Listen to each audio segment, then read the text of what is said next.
नमस्कार दोस्तों, कैसे हैं आप लोग? आई होप आप सब बढ़िया होंगे। आज मैं बात करूँगी गट हेल्थ की। तो दोस्तों, गट हेल्थ ये केवल हमारे पेट तक ही सीमित नहीं है, बल्कि गट हेल्थ हमारे शरीर, हमारे दिमाग, हमारी इम्यूनिटी और हमारी बॉडी एनर्जी से भी कनेक्टेड होता है। इसलिए हमें अपने आंतों को स्वस्थ रखना होता है ताकि हमारा शरीर भी स्वस्थ रहे। तो हम अपने आंतों को स्वस्थ रखने के लिए, हम अपने गट हेल्थ को स्वस्थ रखने के लिए हम क्या चीज़ें वो खाएँ, क्या चीज़ें अपनी लाइफ़स्टाइल में अपनाएँ, जिससे हमारी गट हेल्थ अच्छी रहे। तो लास्ट 2 वीडियो में मैंने बताया था आप लोगों को कि गट हेल्थ क्या होता है और ये कैसे काम करता है और गट हेल्थ को क्या-क्या चीज़ें नुकसान देती हैं। तो आज की इस वीडियो में हम गट हेल्थ को हेल्दी रखने के लिए क्या-क्या चीज़ें आप खाएँ, क्या चीज़ें अपनी लाइफ़स्टाइल में अपनाएँ, उसके बारे में बात करेंगे। तो इसमें सबसे इम्पोर्टेंट जो चीज़ है, वो होती है फूड। फूड हमें किस टाइप का लेना चाहिए? तो सबसे पहले मैं बात करूँगी प्रोबायोटिक फूड। प्रोबायोटिक और प्रीबायोटिक ये 2 टाइप के फूड हमें अपने खाने में ज़रूर लेना चाहिए। अब हम बात करते हैं प्रोबायोटिक फूड। प्रोबायोटिक फूड क्या होता है? ऐसा नहीं है कि ये नया कुछ है, बस शब्द नया है, बट हम लोग इसको बहुत पहले से अपनी लाइफ़स्टाइल में अपनाते रहे हैं और खाते रहे हैं। तो प्रोबायोटिक फूड वो होता है जो नेचुरल तरीके से फर्मेंट किया जाता है। नेचुरल तरीके से वो फर्मेंटेशन से वो फूड बनता है। जैसे इसमें क्या आता है, दही आती है, छाछ आता है और आपका कांजी है। इसके अलावा ढोकला, इडली, डोसा ये सब आपके प्रोबायोटिक फूड में आते हैं। अब जो हम डोसा या इडली इसमें जो ख़मीर उठता है वो नेचुरल तरीके से ख़मीर उठता है और उसमें जो सूक्ष्म जीव पैदा होते हैं जैसे दही में या मट्ठे में या आपके इडली में इसमें जो सूक्ष्म जीव पाए जाते हैं वो हमारी गट हेल्थ के लिए बहुत हेल्दी होते हैं। जब वो हमारी गट हेल्थ में जाते हैं तो वहाँ जो गुड बैक्टीरिया होती है उनकी संख्या को बढ़ाते हैं और जब वो संख्या बढ़ती है तो हमारे जो गट में तमाम तरीके की जो बीमारियाँ पैदा होती है, उससे लड़ने में मदद करते हैं। मीन्स हम आप सब जानते हैं कि हमारे जो गट हेल्थ में कम से कम 65 टू 75% इम्यून सिस्टम होता है। तो अगर वहाँ का इम्यून सिस्टम स्ट्रॉन्ग होगा, वहाँ की रोग प्रतिरोधक क्षमता अगर हमारी स्ट्रॉन्ग होगी, तो वो रोगों से लड़ने में बैक्टीरिया मदद करेगी, जिससे आपका शरीर हेल्दी रहेगा।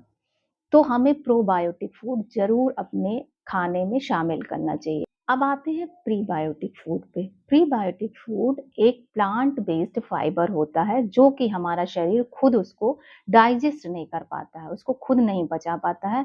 वो क्या होता है जब हम उसको खाते हैं तो वो हमारे शरीर में जब आँत में पहुँचता है तो वहाँ पे जो प्रोबायोटिक सूक्ष्म जीव होते हैं, जो गुड बैक्टीरिया होते हैं, वो उनके पोषण का काम करते हैं। मीन्स वो उनका भोजन होते हैं प्रीबायोटिक।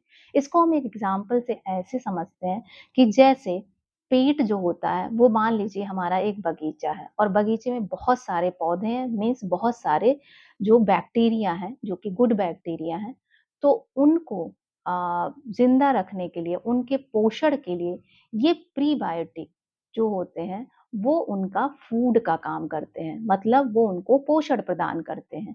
तो इसलिए प्रीबायोटिक फूड भी बहुत ही इम्पोर्टेंट है।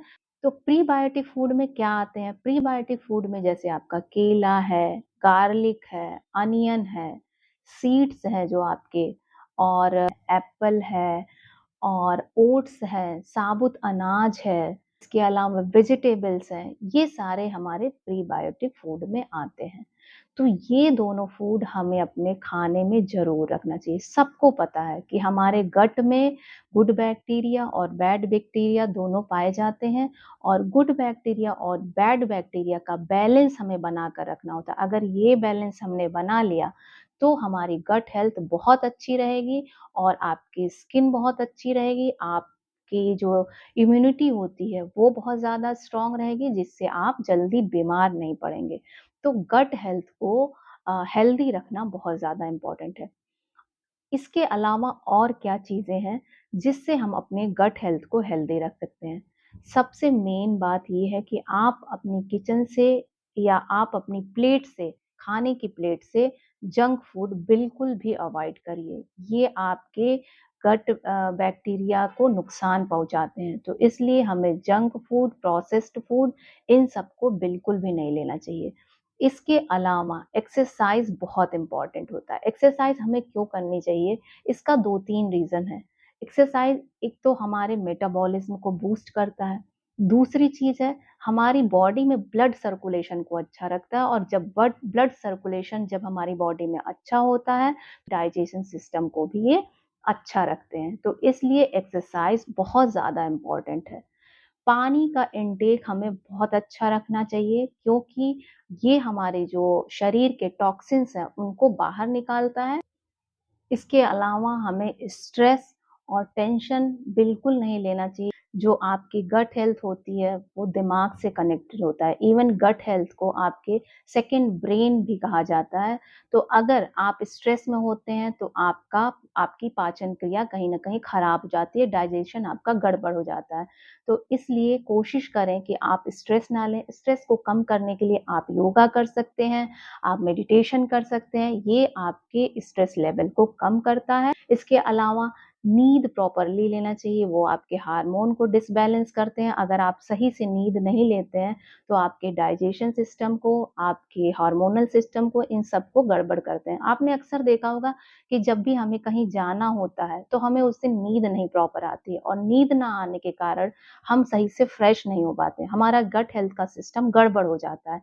तो इसलिए हमें प्रॉपर नींद भी लेनी चाहिए। एटलीस्ट 7 टू 8 आवर्स हमारे लिए बहुत ही इम्पोर्टेंट होता है। आप अपने खाने में बहुत सारा फाइबर और फ्रूट्स ऐड ऑन करिए। फाइबर हमारी गट हेल्थ के लिए बहुत ही ज़्यादा हेल्दी होता है, बहुत इम्पोर्टेंट होता है।